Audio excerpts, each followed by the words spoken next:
இந்த வீடியோ போட முக்கியமான காரணம் யார் தெரியுமா? கருப்புசாமி வந்துட்டாருன்னு நினைக்கிறேன். ஆமாங்க, நம்ம காவல் தெய்வம் கருப்புசாமி தான். என்னங்க சிரிக்கிறீங்க? உண்மைதாங்க. எப்படின்னு சொல்றேன். அதுக்கு முன்னாடி உங்களுக்கு கருப்புசாமியை ரொம்ப பிடிக்கும் அப்படின்னா நம்ம ஐடியா ஃபாலோ பண்ணி வச்சுக்கோங்க. ஏன்னா அடுத்தடுத்து தொடர்ந்து 18 வீடியோ கருப்புசாமி சார்ந்துதான் வரப்போகுது. அதே மாதிரி உங்களுக்கு தெரிஞ்ச கருப்புசாமி பக்தருக்கு இந்த வீடியோவை ஷேர் பண்ணி விடுங்க. சங்கிலி கருப்பேன், சந்தன கருப்பேன், பெரிய கருப்பேன், சின்ன கருப்பேன், முத்து கருப்பேன், எல்ல கருப்பேன், 18ஆம் படி கருப்பேன், வேட்டை கருப்பேன், மாயக்கருப்பேன், ஆதி கருப்பேன், சோன கருப்பேன், நொண்டி கருப்பேன், கோட்டை கருப்பேன், வீர கருப்பேன், சமய கருப்பேன், மாசான கருப்பேன், காட்டு கருப்பேன், ராஜ கருப்பேன்னு நம்ம கிராமங்கள்ல மொத்தம் 18 வகையான கருப்புசாமியை வழிபடுறாங்க.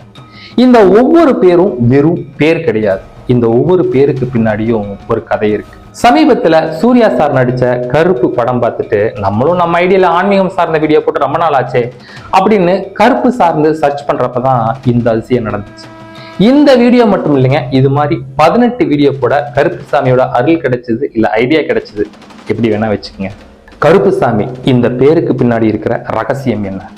இந்த 18 கருப்புசாமிகள்ல யார் ரொம்ப பயங்கரமானவர்? ஏன் மக்கள் 18 வடிவங்கள்ல கருப்புசாமியை வழிபடுறாங்க? இந்த 18 கருப்புசாமி பேருக்கு பின்னாடி இருக்கிற கதைகள் என்ன? இதெல்லாம் அடுத்தடுத்த வீடியோல பார்ப்போம். இந்த கருப்புசாமி அப்படின்ற பேரே வெற்றியோட அடையாளமா தான் எனக்கு தோணுது. ஏன்னா தொடர்ந்து தோல்வி படங்களை கொடுத்துட்டு இருந்த நடிகர் கரண் சாருக்கு 2007ல ஒரு மிகப்பெரிய வெற்றி படமா ஒரு படம் அமைச்சு. அந்த படத்தோட பேர் என்ன தெரியுமா? கருப்புசாமி குத்தகைதாரர்.